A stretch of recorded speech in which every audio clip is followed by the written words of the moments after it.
嚟到呢度咧，一定要試下呢個軟殼蟹配咖喱大包啊！唔知點解咧喺佢餐牌咧係揾唔到呢一味餸噶。大家好，我係盧蘇，今日呢集嚟到九龍城啦，係一間咧我非常喜愛嘅泰式餐廳啊！冇錯啦，就係呢間龍姐啦。嗱，提一提你咧嚟呢度食咧，記得帶 cash 啦。另外想落單嘅話咧，直接寫翻個號碼喺嗰張紙仔度得噶啦，就好似咁。嗱，咁循例咧都掀一掀個 menu 咧，俾大家睇下有啲咩食先。最緊要咧睇埋個價錢。咁喺香港食泰國菜咧，呢度嘅價錢咧相對嚟講咧比較大眾化噶啦。第一個度咧就係呢個椰汁雞湯，咁你可以見到啦，佢都幾足料下噶。呢個飲落咧就有一陣非常之清香嘅椰香味啊。最正咧就係啲雞肉咧唔會煮過籠啊，仲係咁嫩滑。嗱，咁如果大家咧想叫個菜咧而又諗唔到叫咩嘅話咧，就可以試下佢哋嘅椰菜苗啊。今日就試咗個蒜蓉炒，試完之後咧都係覺得馬拉盞好食啲。如果你食泰式咖喱蟹食到厭咗，咁你就揾啱地方啦。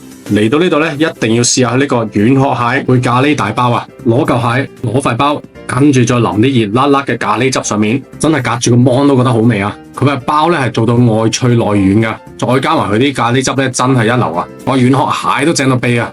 跟住中意食泰式串燒嘅朋友咧，記得唔好錯過佢哋嘅雞同埋豬串燒啊！佢哋嘅串燒咧真係拍得住我上次介紹過喺 Bangkok 嗰間眾通酒家。呢個豬咧入口咧幾鬼 tender 啊！外配埋佢呢個沙爹汁咧真係冇得輸啊！但係我個人覺得咧燒雞咧係比較襯啲噶。呢度嘅雞串燒咧燒得啱啱好，一啲都唔柴，超正啊！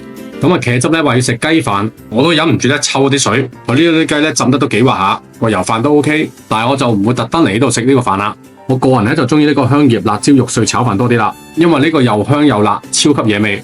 我哋仲嗌咗一個香茅豬扒飯，個豬扒都腍嘅，但係個味道我就麻麻地啦。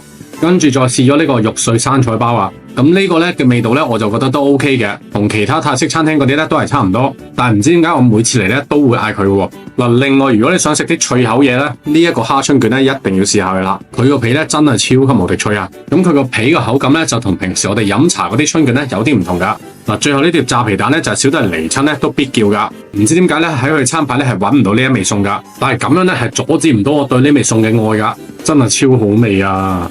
好啦，今集又係咁多啦，我哋下集見，拜拜。